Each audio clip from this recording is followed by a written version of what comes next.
नमस्ते। आज इस वीडियो के अंदर हम सीखेंगे कि what are the other methods of charging.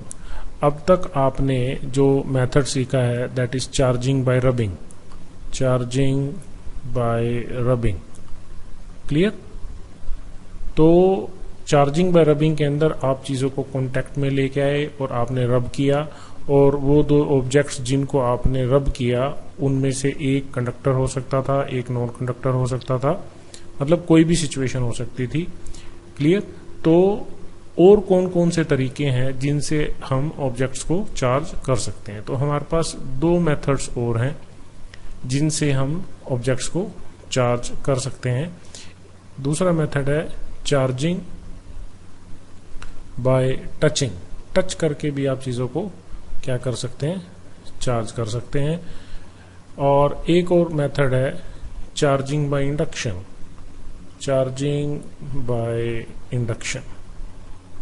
तो ये जो मेथड सेकंड एंड थर्ड है, इसको आज हम इस वीडियो के अंदर डिस्कस करेंगे। तो चार्जिंग बाय टचिंग का मतलब क्या है? पहले तो हम यहाँ पे एक कंडीशन इंपोज करते हैं कि जिन दो ऑब्जेक्ट्स को आप यहाँ पे कंसीडर कर रहे हैं, सपोज ये दो ऑब्जेक्ट्स हैं। क्लियर? यहां पे सपोज इस ऑब्जेक्ट के ऊपर चार्ज है, इस ऑब्जेक्ट पे चार्ज है, और ये दोनों ऑब्जेक्ट्स कंडक्टर हैं। मैं रिपीट कर रहा हूं, चार्जिंग बाय जब टचिंग की बात कर रहे हैं तो हम कंडीशन इंपोज कर रहे हैं कि दोनों क्या हैं? कंडक्टर्स हैं। और यहाँ पे एक और कंडीशन हम इंपोज कर रहे हैं अभी फिलहाल के लिए, चीजों को सिंप्लीफाई करने के लिए। सपोज ये दोनों स्फेरिकल है, दोनों के शेप सेम है, साइज सेम है, दोनों का रेडियस सेम है। क्लियर? दोनों कंडक्टर्स हैं, दोनों का साइज सेम है, और यहाँ पे दिख रहा है कि इसके पास चार्ज क्यू है और ये अनचार्ज्ड है। तो क्या होगा जब आप इनको आपस में कॉन्टेक्ट में लाएंगे, टच करेंगे, तो जो चार्ज है वो आधा आधा डिस्ट्रीब्यूट हो जाएगा। Q/2 इसके पास रह जाएगा, Q/2 इसके पास चला जाएगा। क्लियर? ऐसा क्यों होता है? इसका रीजन क्या है? रीजन हम आपको आगे बताएंगे, आगे हमारे सिलेबस में ये चीज आएगी। फिलहाल मैं आपको बता रहा हूं कि it is a fact, you can do it experimentally and observe कि जो चार्ज है टच करने से आधा आधा चला जाएगा। क्लियर? अगर आप थोड़ा सा और भी समझना चाहें, यहाँ पे जैसे मैंने कहा कि इनके रेडियस सेम है, अगर यहाँ पे रेडियस सेम ना होते, अनइक्वल रेडियस होते, तो फिलहाल के लिए मैं आपको बता रहा हूं कि चार्ज उस हिस्से के पास, उस ऑब्जेक्ट के पास, उस स्फीयर के पास ज्यादा जाता जिसका रेडियस ज्यादा होता। क्लियर? सपोज इसका रेडियस इस वाले से 2 टाइम्स होता, तो अगर इसका 2 टाइम्स होता तो इसके पास चार्ज भी इसके मुकाबले 2 टाइम्स इसके ऊपर चला जाता। तो उस केस में क्या होता? इसके पास चार्ज रहता Q/3 और दूसरे के पास चार्ज चला जाता 2Q/3। टच करने के बाद जब आप इनको अलग अलग करेंगे तो ये सिचुएशन रहेगी। और यहाँ पे आपको एक ध्यान रखना है, कंजर्वेशन का तो आप ध्यान रखेंगे, शुरू में चार्ज Q था और टच करने के बाद, क्लियर, और टच करने के दौरान ये बाद में जो टोटल चार्ज है दैट विल रिमेन सेम। यहां पे भी आप टोटल करें दैट इज Q। क्लियर? एक और चीज जो अर्थ है, earth is also a conductor. Earth is a conductor, it is a huge conductor, it is a huge conductor with huge radius. Suppose एक छोटा सा स्फीयर है, ठीक है, कोई भी ऑब्जेक्ट ले लें, स्फीयर ले लें, कुछ भी ले लें, इसके ऊपर कुछ चार्ज है। क्लियर? और इन दोनों को आप कांटेक्ट में लाए, कांटेक्ट में चाहे इस तरह से ले आए या आपने इन दोनों को एक वायर से कनेक्ट कर दिया। क्लियर? तो अभी मैंने बताया कि इसका साइज बहुत बड़ा है, जितना बड़ा साइज होगा उतनी ही ज्यादा शेयरिंग होगी, चार्ज उसके पास उतना ही ज्यादा आएगा। अब इसका साइज इसके कंपैरिजन में यू कैन से इनफाइनाइट, तो ये सारे का सारा जो चार्ज है ये अर्थ में ट्रांसफर हो जाएगा, और इस फिनोमेना को हम कहते हैं अर्थिंग। आपने इलेक्ट्रिकल फिटिंग के अंदर भी ये चीज सुनी होगी कि हमने किस चीज को अर्थ कर दिया तो अर्थ के अंदर जो अनवांटेड करंट है वो लीक कर जाता है, ये आपने सुना है। तो कोई भी ऑब्जेक्ट है, सपोज ये ऑब्जेक्ट है, और इसके ऊपर जो फ्री चार्ज है, चार्ज का मतलब यहाँ पे फ्री चार्ज है, सपोज इसके पास चार्ज Q है और आपने इसको अर्थ से कनेक्ट कर दिया, तो मैं आपको अर्थ का सिंबल दिखा रहा हूं, ये अर्थ का सिंबल है। ठीक है, इसका मतलब क्या है कि आपने इस ऑब्जेक्ट को एक कंडक्टिंग वायर से अर्थ से कनेक्ट कर दिया। जैसे ही आप इसको कनेक्ट करेंगे ये सारे का सारा पॉजिटिव चार्ज अर्थ के अंदर फ्लो कर जाएगा। या आप कह सकते हैं इक्वलेंटली, क्योंकि ये कंडक्टर है, ये इलेक्ट्रॉन्स इधर भेज देगा और इसको सारे के सारे को न्यूट्रलाइज कर देगा। या आप कह सकते हैं कि ये पॉजिटिव चार्ज कहाँ गया, सारे का सारा जो चार्ज है, ये जो फ्री चार्ज है, ये सारे का सारा कहाँ चला गया, अर्थ में चला गया। क्योंकि अर्थ भी एक कंडक्टर है, ये भी एक कंडक्टर है, तो सारा चार्ज दूसरे कंडक्टर में शिफ्ट हो गया, क्योंकि अर्थ का साइज बहुत बड़ा है। क्लियर? अभी फिलहाल के लिए आप इसको इस तरह से समझिए।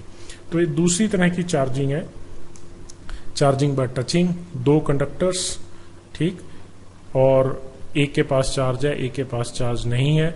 एक और केस भी हो सकता है, सपोज इसके पास चार्ज Q1 है और इसके पास चार्ज Q2 है, दोनों का साइज सेम मान रहे हैं फॉर सिंप्लिसिटी। क्लियर? तो जैसे ही आपने इनको टच करके आप अलग अलग करेंगे, आपने इनको टच किया और टच करके आपने इनको अलग अलग किया, तो चार्ज क्या होगा, इन दोनों का एवरेज। तो एवरेज चार्ज की डिस्ट्रीब्यूशन हो जाएगी। अगर ये नेगेटिव होता तो यहाँ पे हम नेगेटिव लिख देते, सपोज ये नेगेटिव है तो हम यहाँ पे नेगेटिव कर देते, मतलब सब्ट्रैक्ट करके उसका हाफ हाफ चार्ज डिस्ट्रीब्यूट हो जाएगा। अगेन कंजर्वेशन फॉलो होगी। क्लियर? तो ये एक और मेथड है जिससे आप ऑब्जेक्ट्स को चार्ज कर सकते हैं। ठीक है, तो यहां पे क्या सिचुएशन लगाई थी, दोनों कंडक्टर्स हैं और टच कर रहे हैं। अब ये जो चार्जिंग बाय इंडक्शन है, यहां पे भी क्या कंडीशन है, यहां पे क्या है, you have to charge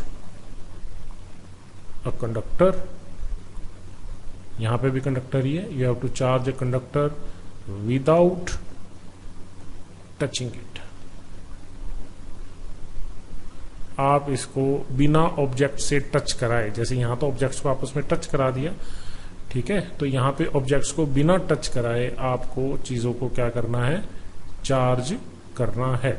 so that is called charging by induction. तो पहली कंडीशन क्या है, कंडक्टर हो, ठीक है, जिसको आप चार्ज करना चाह रहे हैं वो क्या हो, कंडक्टर हो। तो देखिए कैसे करते हैं। सपोज मेरे पास एक रॉड है, दिस इज न्यूट्रल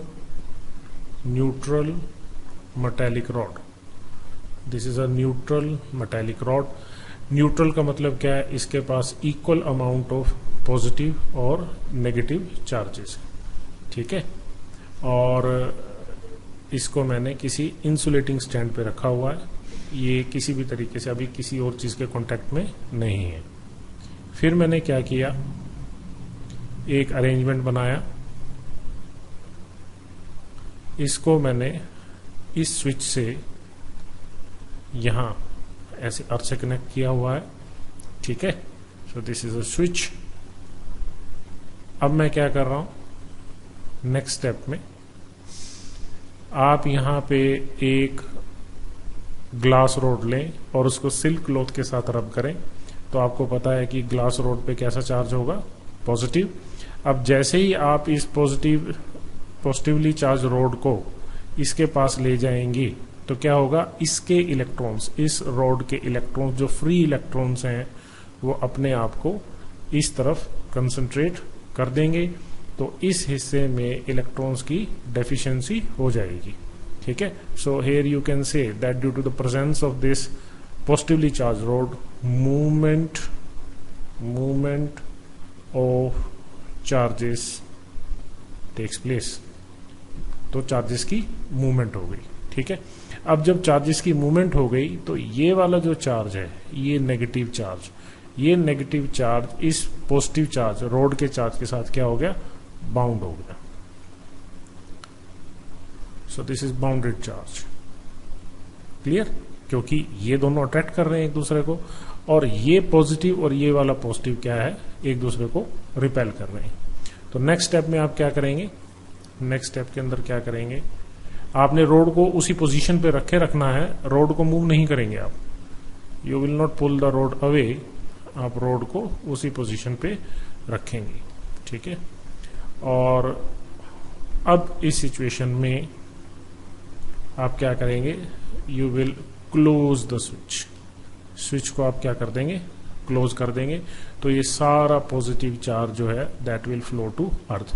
ये नेगेटिव चार्ज अर्थ में फ्लो नहीं कर सकता क्योंकि रोड अभी अपनी पोजीशन पे है, ये चार्ज बाउंडेड है चार्ज है, तो जो बाउंडेड चार्ज है ये कहीं नहीं जा सकता, ये यहीं का यहीं रहेगा। क्लियर? तो आपने इसको अर्थ से कनेक्ट कर दिया है और ये सिचुएशन है। नेक्स्ट स्टेप, अब आप क्या करेंगे, इस स्विच को आपने क्लोज किया था, अब इस स्विच को ओपन कर दें। ठीक है, ध्यान रखना है रोड अपनी पोजीशन पे है, रोड को अपनी पोजीशन पे रखे रखे ही, रोड को अपनी पोजीशन पे रखे रखे ही आपको स्विच को क्या करना है, ओपन कर देना है। आपने स्विच को क्या कर दिया, ओपन कर दिया। नेगेटिव चार्ज अभी भी इस तरफ लेफ्ट हैंड की तरफ कंसंट्रेटेड है। अब आप रोड को रिमूव कर दीजिए, स्विच ओपन ही पड़ा रहेगा। क्लियर? स्विच ओपन ही पड़ा है। अब आपने इस ग्लास रोड को अवे पुल कर लिया, दूर ले गए। जैसे ही आप इसको दूर लेके जाएंगे ये नेगेटिव चार्ज अपने आप रोड के ऊपर अपने आप को प्रॉपरली डिस्ट्रीब्यूट कर लेगा। क्यों कर लेगा इसका रीजन बाद में बताएंगे, आगे सिलेबस में आएगा। फिलहाल मैं आपको बता रहा हूं कि यहां पे जो नेगेटिव चार्ज है that will distribute itself over the whole metallic rod. तो हमने शुरू कहां से किया था, हमने शुरू न्यूट्रल मेटेलिक रॉड से किया था और हमको फाइनली एक चार्ज मेटेलिक रॉड मिल गई। और यहां पे आप देखिए हमने इस चार्ज ऑब्जेक्ट को इस ऑब्जेक्ट से कहीं पे भी टच नहीं करवाया है। ठीक, सेम जैसे मैंने पहले कहा था कि हमने एक चार्ज्ड इलेक्ट्रोस्कोप लिया, पिछले वीडियोस के अंदर आप देखें, और मैंने कहा था कि ये पॉजिटिवली चार्ज इलेक्ट्रोस्कोप है। ठीक है, और कहा था कि ये आप आगे बताएंगे कि कैसे हमने उसको प्रॉपरली पॉजिटिवली चार्ज कर दिया सारे के सारे को। तो ये एक तरीका है, आप इससे भी कर सकते हैं। आप किसी पॉजिटिवली चार्ज मेटेलिक ऑब्जेक्ट से इसको टच कर देते तो भी ये पॉजिटिवली चार्ज हो जाता। तो ये वो मेथड्स हैं जिससे आप ऑब्जेक्ट्स को चार्ज कर सकते हैं। तो हमने अब तक 3 मेथड सीखे, charging by rubbing, charging by touching and charging by induction. Clear? तो इसके बेसिस पे, तो जैसे हमने यहाँ पे इसको नेगेटिवली चार्ज किया, तो अगर आप यहाँ पे नेगेटिवली चार्ज रोड लेके आते तो बाय डिफॉल्ट ये फिर क्या बनता, पॉजिटिवली चार्ज हो जाता। ठीक है, तो अब तक हमें ये बात समझ आ गई है कि कंडक्टर्स के पास फ्री इलेक्ट्रॉन्स होते हैं। ठीक है, और इस तरह से चार्जेस की मूवमेंट होती है। ठीक है, तो इसके बेसिस पे 1-2 कॉन्सेप्चुअल क्वेश्चन देखते हैं। सपोज मेरे पास ये एक कॉपर रोड है, न्यूट्रल कॉपर रोड। क्लियर? और मैं यहाँ पे एक glass rod that has been rubbed with a silk cloth, तो इसके ऊपर पॉजिटिव चार्ज है। क्लियर? अब मैं इस रोड को इस न्यूट्रल कॉपर रोड के पास लेके आया, copper means this is a conductor. तो क्या होगा, सोचिए क्या होगा। तो इसके पास फ्री इलेक्ट्रॉन्स हैं, ये बात हम सीख चुके हैं। तो इसके इलेक्ट्रॉन्स जो कि फ्री इलेक्ट्रॉन्स है रोड के लेफ्ट सेक्शन में कंसंट्रेट होंगे, इधर डेफिशिएंसी हो जाएगी इलेक्ट्रॉन्स की। तो क्या होगा, ये नेगेटिवली चार्ज इस पॉजिटिवली चार्ज रोड की तरफ क्या होगा, अट्रैक्ट होगा। क्लियर? तो यहां पे एक चीज आपको नोटिस करनी है दैट कि अगर एक न्यूट्रल ऑब्जेक्ट के सामने एक चार्ज ऑब्जेक्ट आ जाए तो भी अट्रैक्शन हो रहा है, अट्रैक्शन हो रहा है। बट अगर ये रोड पॉजिटिवली चार्ज होती, अगर ये रोड से पॉजिटिवली चार्ज होती और ग्लास रोड को आप इसके पास लेके आते, क्लियर, तो डेफिनेटली फिर क्या होता, फिर तो रिपल्शन हो जाता। ठीक है, तो अगर सेम नेचर ऑफ चार्ज होगा तो रिपल्शन होगा। तो यहीं से एक क्वेश्चन बनता है। सपोज मैंने आपको एक रॉड दे दी और मैंने आपसे पूछा कि क्या ये चार्ज्ड है, रॉड दे दी और पूछा कि क्या इस पे चार्ज है। ठीक है, इस पे चार्ज है या नहीं है। क्लियर? आपको एक्सपेरिमेंटली बताना है।